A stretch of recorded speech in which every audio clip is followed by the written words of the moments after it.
Be brave, take risk because nothing can substitute experience. Namaskar, welcome to PT Pointers, and in this video, we are going to cover major headlines of the Hindu, Indian Express, and Press Information Bureau. So, without wasting any time, let's start today's discussion. And our first headline is related to Nipah virus, and it is in the news because recently Nipah virus antibodies have been detected in bats in Wayanad, which is in Kerala. Now let's know more about Nipah virus. So friends, it is a zoonotic virus, which means it is transmitted from animals to humans, and it can also be transmitted through contaminated food और directly between people and इसके natural host हैं fruit bats. It was first recognised in 1999 during an outbreak among pig farmers in Malaysia. And do you know friends, there are currently no drugs or vaccine specific for Nipah virus infection, although World Health Organization has identified Nipah virus as a priority disease for the WHO Research and Development Blueprint.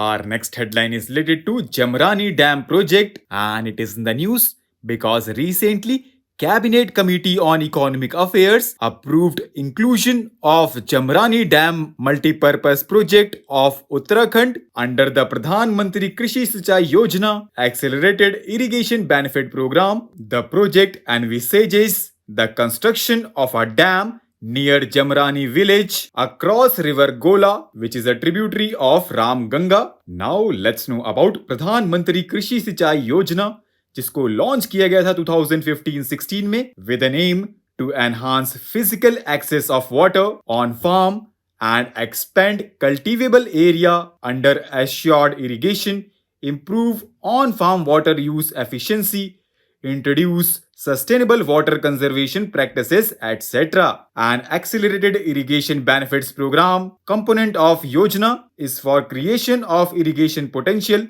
through major and medium irrigation projects, and so far 53 projects have been completed. Our next headline is related to gender gap in earnings, and it is in the news because periodic labor force surveys have been monitoring the gender earning gap across various forms of employment from April-June 2019 to 2023, and latest round has introduced a crucial focus on weekly hours worked, revealing that inequality in total earnings might not capture the full picture. And on an average, women work fewer hours than men, attributed to a combination of social pressures and personal choices, and men consistently earn more than women in all forms of work, with the greatest gender gap observed among self-employed individuals. Now, International Solar Alliance will compile and release a global solar stocktake report for the first time. This is inspired by the first ever global stocktake of the United Nations Conference of Parties, which is scheduled to be held in Dubai this year. Global stocktake follows from the Paris Agreement, which was signed in 2015, and it is expected to be held once in 5 years. The solar stocktake would take stock of the progress made by the countries. Now let's know about International Solar Alliance. So friends, it was conceived as a joint initiative by India and France to mobilize efforts against climate change through deployment of solar energy solutions. It was conceptualized on the sidelines of the 21st Conference of Parties to the United Nations Framework Convention on Climate Change, which was held in Paris in 2015. And do you know friends, with the amendment of its framework agreement in 2020, all member states of the United Nations are now eligible to join the alliance, and at present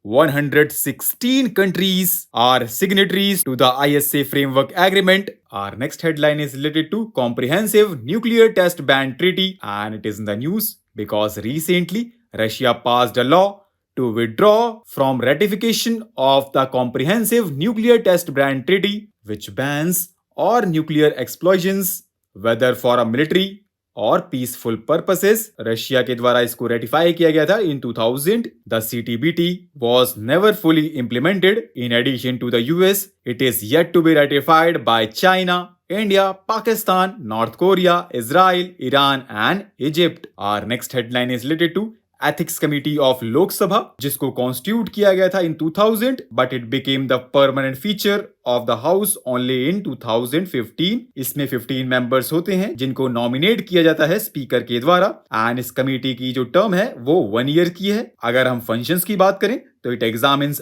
every complaint relating to unethical conduct of a member of Lok Sabha referred to it by the speaker. And do you know friends, genesis of formation of ethics committee in parliament can be traced to a resolution adopted at the presiding officers conference in 1996, and पहली बार ethics committee को राज्यसभा के द्वारा constitute किया गया था in 1997. Our next headline is related to Joint Theatre Commands, which seeks to integrate the Army, Navy and Indian Air Force and their resources into specific theatre commands. It deploys elements of 3 services under a single unified command structure, and members of the Chiefs of Staff Committee are likely to be part of the Defense Committee that will oversee the work of theatre commanders. And do you know friends, the Chiefs of Staff Committee comprises the 3 services chiefs and Chief of Defense Staff and takes important decisions related to matters of higher defense. Now recently, Rajasthan Chief Minister announced several women-centric schemes including Indira Gandhi Smartphone Yojana, under which phones have been given to 40 lakh women, free Annapurna food packet scheme to distribute some essential food items, Ekal Nari Samman pension for divorced women or widow with annual income less than rupees 48,000, and women aged over 55 are also eligible for pension under the CM Vridhjan pension Yojana. Now recently, Union Cabinet has approved a memorandum of cooperation between India and Japan on developing a semiconductor supply chain partnership which will focus on research and development, manufacturing, design and talent development for the industry. And do you know friends, India is also working with the United States on chip supply chains. Our next headline is related to PRAGATI, which is ICT-based multimodal platform for proactive governance and timely implementation involving center and state governments. And ये news में भी इसलिए है क्योंकि recently Prime Minister of India chaired the meeting of 43rd edition of PRAGATI. Now recently, Special Forces Training School in Himachal Pradesh got the Indian Army's first vertical wind tunnel, which is set to refine the combat free fall skills of armed forces personnel. Our next headline is related to Goa Maritime Conclave, which is being held from 29th October to 31st October by the Indian Navy. It is the Indian Navy's outreach initiative providing a multinational platform to harness the collective wisdom of practitioners of maritime security and the academia towards garnering outcome-oriented maritime thought. And इसके previous editions हुए थे in 2017, 19 and 2021. It provides a forum for exchange of views by the chiefs of navy, heads of maritime agencies on dealing with contemporary and future maritime challenges. इस साल की theme है Maritime Security in the Indian Ocean Region, converting common maritime priorities into collaborative mitigating frameworks. Our next headline is related to Mission Life, जिसको launch किया गया था prime minister of India के द्वारा in 2022 from Gujarat. It focuses on bringing about behavior changes in individuals through simple, easy to do actions. And Ministry of Environment, Forest and Climate Change is the nodal ministry for national level coordination and implementation of the Mission Life. Our next headline is related to country-led initiative event, जिसको organise किया जा रहा है ministry of environment, forest and climate change के द्वारा as a part of the United Nations forum on forest from October 26 to 28 in Uttarakhand. And country-led initiative is aimed to contribute to the discussions of United Nations Forum on Forest regarding the implementation of sustainable forest management and UN Strategic Plan for Forest. And do you know friends,